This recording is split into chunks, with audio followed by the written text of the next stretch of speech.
Chapter 150, Azik's Discovery. To Daffodil Street, Klein nodded at Azik and briskly walked to the door of his house, fished out his keys, and opened the door. Melissa was already home, so she heard the click of the door lock and quickly came out of the kitchen and into the living room. Upon seeing Klein, she said with eyes beaming with joy, "I bought groceries. There's chicken, potatoes, onions, fish, turnips, and peas. I even bought a small jar of honey." "Sis, are you also getting used to the occasional luxury?" Klein chuckled. "You'll have to prepare dinner tonight. Count me out for I'll be out of town. I might not return until dawn. Yay, am doing a favor for Mr. Azik, a teacher from the Koi University's Department of History." As he spoke, he turned sideways and pointed at the carriage that was waiting outside. Melissa's lips opened and closed twice before she pursed them and said, "All right." Klein bade his sister farewell and left. He got into the rented carriage that Azik had hired and traveled 2 hours and 40 minutes to Lamud Town. It was almost 9 at that point. The sky was dark, and they could only rely on the crimson moonlight and the twinkling starlight that penetrated the clouds to illuminate the areas without street lamps. After he instructed the driver to wait in town, Klein led Azik towards the ancient abandoned castle. As they walked, he realized that Azik was walking faster, to the point of him having to break out into a small jog to keep up. In the end, it was Azik who led the way. Klein wanted to say something initially, but cleverly swallowed his words when he saw Azik's solemn expression and tightly pursed lips. With such speed, they quickly arrived at the ancient castle.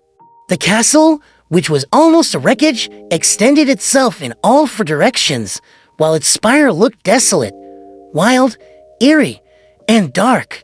Azik looked at the ancient castle and slowed down his footsteps. He stopped there, and his gaze looked profound, but lost, as though he was hovering between dreams and reality. Suddenly, he groaned in pain, lifting his hand to pinch his forehead while his muscles looked distorted with agony.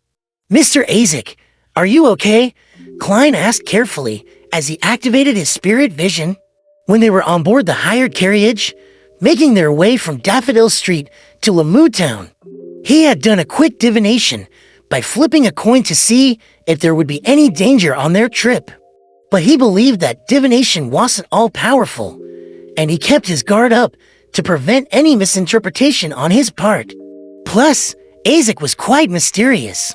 No one knew about his past, and it was uncertain how he would respond if he were to be stimulated by an encounter with his past. Caution and worry had accompanied Klein throughout the trip.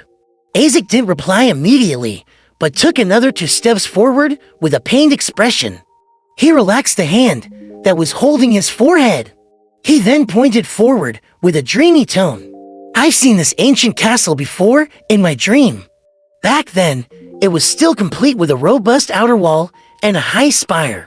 I remember that there was a stable there, a water well there, and a barracks there. Over there was a garden that was used to plant potatoes and sweet potatoes. I remember there was a training field. My child, he was a boy. He was only about 7 or 8 years old, but he enjoyed running around while dragging a broadsword that was taller than him. He said that he wanted to become a knight when he grows up. My wife always complained about it being too gloomy in the castle. She liked the sunlight, the warmth." Klein looked at the color of his energy field, and what the man said made his scalp tingle. He was also slightly touched, as though he was experiencing a paranormal story himself. The ancient castle is really related to Mr. Azik. Could he really be the first-generation Baron Lamud, a transcendental creature that has lived for 1400 years? Is he a human or an evil spirit? No way. There are no such things as evil spirits running around under broad daylight, and getting involved with the Nighthawks. Klein couldn't help with his thoughts and allowed them to clash against each other to ignite more ideas. Just then, Azik stopped muttering and took huge strides through the main gate. He walked all the way into the castle without Klein's guidance. He found the hidden gear with obvious familiarity and opened the secret door to enter the basement. Gripping his cane tightly, Klein followed behind Azik.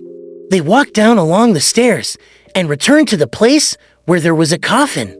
Unlike the previous time, the coffin was closed and the warm and pure feeling was gone. The coffin is closed, it must have been Fry.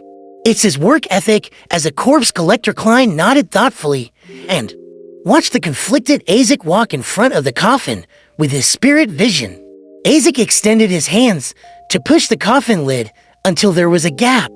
He gazed at the skeleton without a skull for a long time, and he suddenly wailed in pain and sorrow. Azik lurched backwards with heavy footsteps. He staggered and fell against the wall before Klein managed to respond. He covered his face with his hands and sat there dispirited. The surroundings suddenly became even darker. Klein quickened his pace and extended his hands, but he retracted them again, not daring to disturb the man. Just then, his spiritual perception told him that the current Mr. Azik was very scary, so scary that the basement grew gloomy and terrifying. Klein slowly moved closer to the stairs. He trusted Mr. Azik's character, but he was afraid that the man would lose control. In such an uneasy situation, he waited for a few more minutes. Then, he finally saw Azik lower his hands and stand up slowly. Mr. Azik seems to have changed. This is what my spiritual perception tell me. But in my spirit vision, his aura colors don't have any obvious changes. His emotions are in low spirits, depressed and pained as before. Klein made a quick judgment and felt that Azik had become gloomier and more imposing. I recalled something, but it's very minor. Azik spoke with an emotionless tone. Then, he looked around and said, I sense the power that made your fate disharmonious. Huh? Klein was stunned, pleasantly surprised. He asked in reply, can you trace the source? The person behind the scene, who stayed in the Red Chimney House, created coincidences in secret, and came to Lamud's ancient castle to take away the Black Armored Knight's head. What is he trying to do? What is his true intention? It's been too long, but I'd like to try. There seemed to be a volcano that was close to erupting within Azik's deep voice. How? Klein asked curiously. Azik walked before the coffin and gazed upon the skeleton inside it. He took my child's skull. I want to find him through a blood connection. Your child? Mr. Azik, are you sure the Black Armored Knight is your child? So you really are an antique? You really lost your memory after such a long time?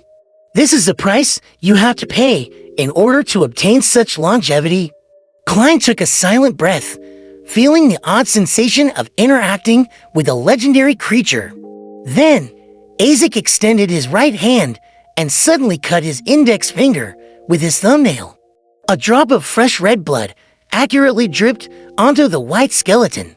It quickly seeped into the skeleton, and the entire skeleton suddenly turned blood red. Wah! Wah! Wah! Klein suddenly heard the sound of a baby crying and felt that there was someone staring at him from behind. He drew his revolver and pointed behind him before turning around slowly. However, there was nothing in sight. Nothing existed behind him. Even the stairway that connected to the ground floor was gone. Wah! Wah! The sound of a baby crying drilled into Klein's ears. And when he looked towards the coffin again, he was shocked to see that there were many shapeless and distorted faces rising amidst billowing black fog. Then, they manifested a strange door. Creak! The illusory door opened, and palish white arms extended out, one after another, but they vanished into the black fog before Azik. Through the crack that the door opened, Klein saw a white skull. It was thrown underneath a brown tree and reduced to powder as a result of the elements. Creak! Countless bluish white arms were sliced off by the door that suddenly slammed shut as they fell onto the ground. Then, Klein heard a long sigh. Mr. Azik's heavy sigh a sigh that seemed to have a rich history behind it. Along with the sigh, the black fog dispersed and the sound of a baby crying ceased. Everything returned to its original state, except for the accentuated chill. Klein clenched his chattering teeth and looked into the coffin. He saw that the red skeleton had returned to its original, crystal clear white. "I'm sorry, I couldn't find him," Azik said in a deep voice, his back to Klein. At the same time, he closed the coffin. "It's not surprising that we couldn't find him. It would have been a surprise if we could," Klein comforted him. "Anyway, I've been disappointed many times regarding this matter," he added in his head. Azik took another glance at the coffin before him. He turned around slowly and said, "I'll continue investigating, and I hope that I can have your assistance." "No problem. This is exactly what I wanted to do." Klein held back his urge to tell Azik about the red chimney, because it was useless to bring it up. He could only rely on himself to confirm his target. However, that solved one of his major problems, which was how he should involve the Nighthawks after he found the red chimney house. He didn't believe that he could take out such a mysterious and scary puppet master alone. Now, he could ask for Mr. Azik Shilp, Azik would in his mouth, but didn't say anything in the end. All he did was sigh and walk towards the stairway quietly. After leaving the basement and closing the secret door, the two of them walked along the road, covered with weeds and brambles. Neither one of them spoke as they walked back from the abandoned ancient castle.